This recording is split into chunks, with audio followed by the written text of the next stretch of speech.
a escuchar este Evangelio, poniéndonos de pie y cantando la aleluya.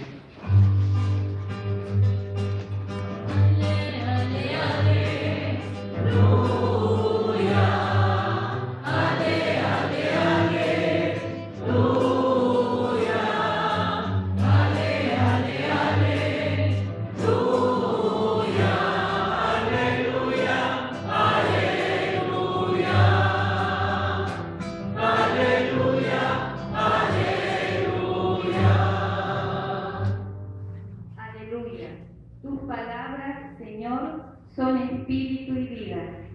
Tú tienes palabra de vida eterna. Aleluya. Ale, ale, ale. Aleluya. Ale, ale, ale. Aleluya. Ale, ale, ale. Aleluya.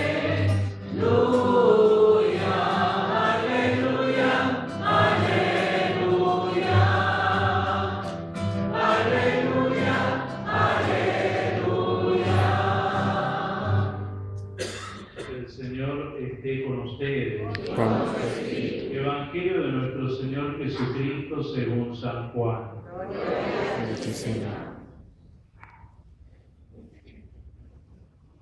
Después de escuchar la enseñanza de Jesús, muchos de sus discípulos decían: es duro este lenguaje, ¿quién puede escucharlo? Jesús, sabiendo lo que sus discípulos murmuraban, les dijo: ¿esto lo escandaliza? ¿Qué pasará entonces cuando vean al Hijo del Hombre subir donde estaba antes? El Espíritu es el que da vida, la carne de nada sirve. Las palabras que les dije son espíritu y vida. Pero hay entre ustedes algunos que no creen. En efecto, Jesús sabía desde el primer momento quiénes eran los que no creían y quién era el que lo iba a entregar. Y agregó: por eso les he dicho que nadie puede venir a mí si el Padre no se lo concede. Desde ese momento muchos de sus discípulos se alejaron de él y dejaron de acompañarlo. Jesús preguntó entonces a los 12: ¿también ustedes quieren irse? Simón Pedro le respondió: Señor, ¿a quién iremos? Tú tienes palabra de vida eterna. Nosotros hemos creído y sabemos que eres el Santo de Dios. Palabra del Señor. Gloria a ti, Señor Jesús.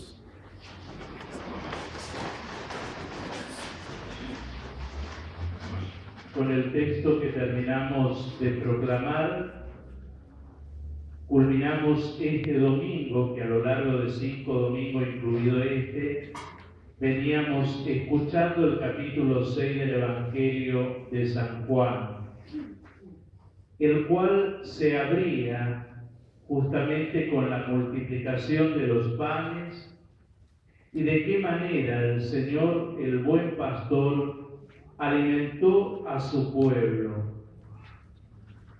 Esa multiplicación de los panes, a diferencia de lo que aparece en los evangelios sinópticos, Mateo, Lucas y Marco, tiene algo muy particular porque es el signo que está hablando de algo mucho más trascendente, que es de Jesús mismo como el pan de vida.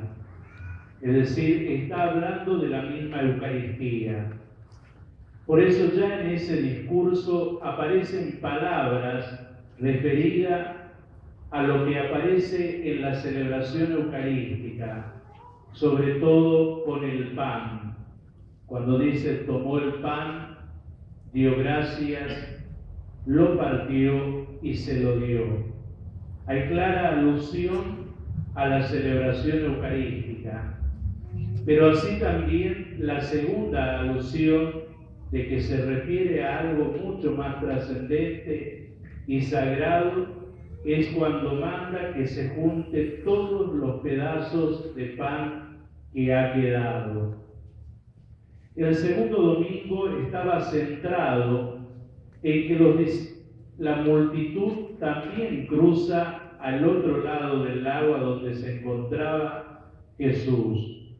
Y él mismo le va a decir: ustedes me buscan no porque vieron signos, sino porque comieron pan hasta saciarse.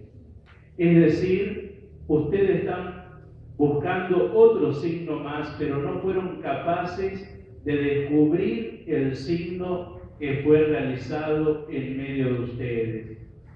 Recordemos que ahí Él les dirá justamente que Él es el pan bajado y ellos le dirán: danos siempre de ese pan. El tercer domingo estaba marcado justamente porque, como Él dijo: yo soy el pan vivo bajado del cielo, los judíos comienzan a murmurar: ¿quién es este que se atribuye a sí mismo, que ha bajado de lo alto? Si nosotros conocemos de dónde viene, nosotros sabemos quién es. Y por eso Él le vuelve a responder: quien no come el pan de vida no tendrá vida eterna, y mucho menos lo resucitará en el día final. El cuarto domingo, el discurso del Evangelio estaba centrado justamente en un elemento nuevo: resucitar en el día final, y quien comía su carne y bebía su sangre tenía vida y vida eterna, porque justamente su carne y su sangre era la comida y el alimento para la vida. Esto va a hacer de que aquel que se alimente del cuerpo de Cristo y beba su sangre es el que va a permanecer en Él y Él en uno. Y va a decir: así como yo permanezco en el Padre que me ha enviado, ustedes permanecerán en mí. Hoy concluye el Evangelio y ya la murmuración no está en labio de los judíos, sino de los discípulos. Y estos murmuran porque no entienden y no comprenden el discurso de Jesús. ¿Quién puede escucharlo? Es duro este lenguaje. Y la Eucaristía es uno de los misterios mucho más duros que ha quedado en la historia de la Iglesia, y a veces un lenguaje incomprensible en el que el hombre le cuesta perseverar. Si no, fijémonos domingo a domingo nuestras asambleas litúrgicas, cómo van cambiando, a veces aumentan o disminuyen, porque muchas veces todavía no entendemos con claridad lo que allí sucede y lo que allí se realiza y por qué se realiza y para quién se realiza. Por eso Jesús le va a decir: se van a escandalizar más aún todavía cuando vean que el Hijo del Hombre sea elevado en lo alto, es decir, vuelva al Padre. Es decir, como nadie lo vio descender, lo vieron nacer, pero no descender, ahora sí lo verán ascender a la derecha del Padre, y ahí van a quedar mucho más horrorizados todavía. Por eso el misterio de la Eucaristía requiere de dos elementos fundamentales. Por un lado, la fe, porque cuando Él dice la carne de nada sirve, está haciendo referencia a que la mente del hombre, la inteligencia, sin la fe no puede comprender semejante misterio, y sobre todo que Él esté presente en dos signos tan sencillos y pobres a la vez. Por eso, para comprender este misterio es necesario adentrarnos en su palabra y al mismo tiempo dejar que la fe y el Espíritu Santo nos iluminen para que nos podamos aproximar a ese misterio. La fe obviamente que necesita ser alimentada con la carne de Cristo, para que así pueda dar fruto, pueda crecer y dar fruto en abundancia, como necesita ser regada por la misma sangre para tener la vitalidad, para de esa manera dar lo mejor de sí. Pero también necesitamos el Espíritu, aquel que sondea el corazón de Dios y del Hijo, porque es el único que ha adentrado en nuestra vida y en nuestra fragilidad, como dirá San Pablo, es el que nos va acercando al misterio y nos va haciendo comprender la riqueza y la dimensión de lo que celebramos. Por eso, justamente, la Eucaristía para muchos es un escándalo, es como una muralla que no pueden pasar más allá, porque cuando lo quieren entender solamente con la inteligencia, sin la luz de la fe y del Espíritu, eso se torna una muralla que no se puede atravesar. Solo la fe es la que nos da la luminosidad para que nos acerquemos al misterio y no nos alejemos del Señor. Por eso también debemos revisar nuestra fe a la hora de celebrar los misterios. Y si ella está débil, está frágil, qué mejor que ponerla en relación con aquel que la puede alimentar. Hagamos una comparación vulgar desde el ámbito de la medicina. Justamente cuando alguien está debilitado, está anémico, muchas veces se recurre a la transfusión de sangre para devolverle más fuerza, más vitalidad. Cuanto más cuando nosotros recibimos la sangre de Cristo, cuánta vitalidad en nuestra vida, cuánta renovación circulará por nuestro ser, y así nuestra fe será resplandeciente. De lo mismo, cuando alguien no se alimenta bien, está desnutrido y necesita alimentarse. Para el cristiano que está desnutrido y que necesita el alimento, ese solo alimento está en comer la carne del Hijo del Hombre, en comer en la carne de Cristo. Ahora bien pueden decir, pero yo solamente recibo la hostia y no bebo el cáliz, como la carne y no bebo la sangre. Recordemos que desde un principio la Iglesia ha dicho que Cristo está todo en la sangre como está todo en su carne. Es decir, no está dividido. Los signos se siguen utilizando en la celebración porque así lo utilizó en la última cena justamente para explicar y de esa manera ayudar a entender su entrega en la cruz.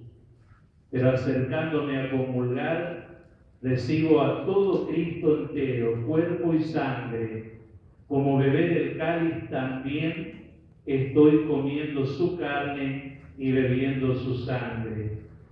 Por eso, cuando lo recibimos a Él, pensemos que nunca estuvo tan adentro la eternidad de nuestra existencia y Dios mismo en nuestro ser, como también nosotros, por medio de la Eucaristía, nunca estamos tan adentro de la Trinidad misma y del corazón de Dios.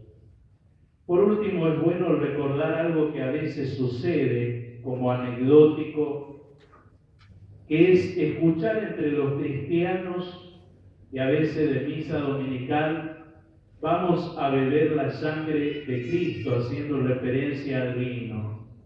También hay un chamamé que proviene de un pariente mío, pero se hubiese dedicado a las bailantas y no a ser cura, que es el padre Julián Cini, que no solamente hace este chamamé, sino lo hace a Gaucho Gil, y no necesariamente tiene que ser dogma de fe, porque es sangre de Cristo, sangre popular.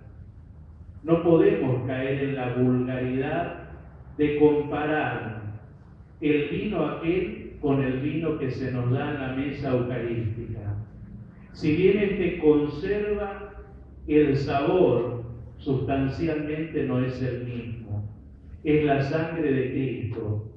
Y así como este te embriaga con el Espíritu Santo y saca de cada uno lo mejor para embellecer tu vida y la vida de la Iglesia, el otro, en lugar de sacar lo mejor de uno, te embriaga y saca lo peor.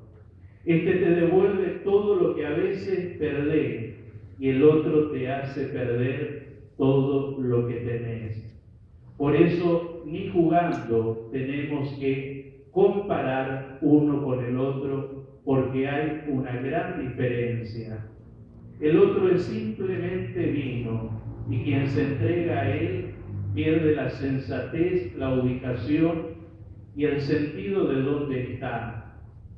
Solo la sangre de Cristo que se nos entrega es la que nos da el eje sobre el que tiene que girar nuestra vida, nos da el sentido de ella y también nos hace crecer en ser sensatos y sabios, no solamente para esta vida, sino para la eterna.